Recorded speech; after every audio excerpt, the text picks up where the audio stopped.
श्री गणेशाय नमः। श्री गोपीजनवल्लभाय नमः। श्रीमद्भागवत महापुराण नवम स्कंद अथ सप्तदशोऽध्यायः।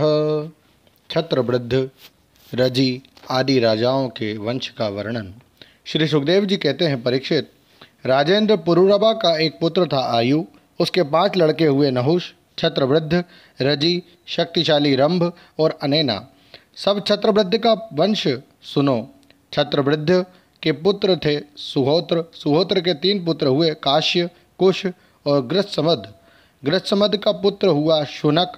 इसी शुनक के पुत्र ऋग्वेदियों में श्रेष्ठ मुनिवर शौनक जी हुए। काश्य का पुत्र काशी, काशी का राष्ट्र, राष्ट्र का दीर्घतमा और दीर्घतमा के धन्वंतरी, यही आयुर्वेद के प्रवर्तक हैं। ये यज्ञ भाग के भोक्ता और भगवान वासुदेव के अंश हैं। इनके स्मरण मात्र से ही सब प्रकार के रोग दूर हो जाते हैं।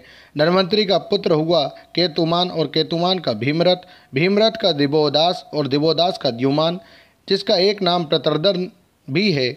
यही द्युमान शत्रुजित वत्स, ऋतध्वज और कुबलयाश्व के नाम से भी प्रसिद्ध है। द्युमान के ही पुत्र अलर्क आदि हुए। परीक्षित, अलर्क के सिवा और किसी राजा ने 66,000 वर्ष तक युवा रहकर पृथ्वी का राज्य नहीं भोगा। अलर्क का पुत्र हुआ संतति, संतति का सुनीत, सुनीत का सुकेतन, सुकेतन का धर्मकेतु और धर्मकेतु का सत्यकेतु, सत्यकेतु से धृष्टकेतु, धृष्टकेतु से राजा सुकुमार, सुकुमार से वीतिहोत्र, वीतिहोत्र से भर्ग और भर्ग से राजा भार्गभूमि का जन्म हुआ। ये सब के सब छत्रवृद्ध के वंश में काशी से उत्पन्न नरपति हुए। रंभ के पुत्र का नाम था रभस। उससे गंभीर और गंभीर से अक्रिय का जन्म हुआ। अक्रिय की पत्नी से ब्राह्मण वंश चला। अब अनेना का वंश सुनो। अनेना का पुत्र था शुद्ध, शुद्ध का शुचि, शुचि का त्रिककुद और त्रिककुद का धर्मसारथी। धर्मसारथी के पुत्र थे शांतरय। शांतरय आत्मज्ञानी होने के कारण कृतकृत्य थे। उन्हें संतान की आवश्यकता न थी। परीक्षित, आयु के पुत्र और रजी के अत्यंत तेजस्वी 500 पुत्र थे। देवताओं की प्रार्थना से रजी ने दैत्यों का वध करके इंद्र को स्वर्ग का राज्य दिया, परंतु वे अपने प्रहलाद आदि शत्रुओं से भयभीत रहते थे, इसलिए उन्होंने वह स्वर्ग फिर रजी को लौटा दिया और उनके चरण पकड़कर उन्हीं को अपनी रक्षा का भार भी सौंप दिया। जब रजी की मृत्यु हो गई, तब इंद्र के मांगने पर भी रजी के पुत्रों ने स्वर्ग नहीं लौटाया। वे स्वयं ही यज्ञों का भाग भी ग्रहण करने लगे। तब गुरु बृहस्पति जी ने इंद्र की प्रार्थना से अभिचार विधि से हवन किया।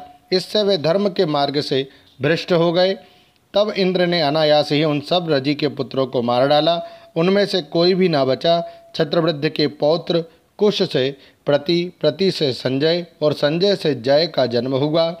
जय से कृत, कृत से राजा हर्यवन, हर्यवन से सहदेव, सहदेव से हीन और हीन से जयसेन नामक पुत्र हुआ।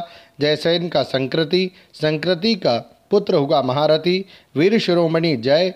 छत्रवृद्ध की वंश परंपरा में इतने ही नरपति हुए। अब नहुष वंश का वर्णन सुनो।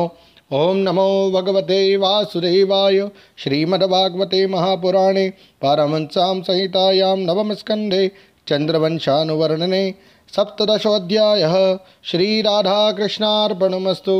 हरये नमः, हरये नमः, हरये नमः। जय जय श्री राधे।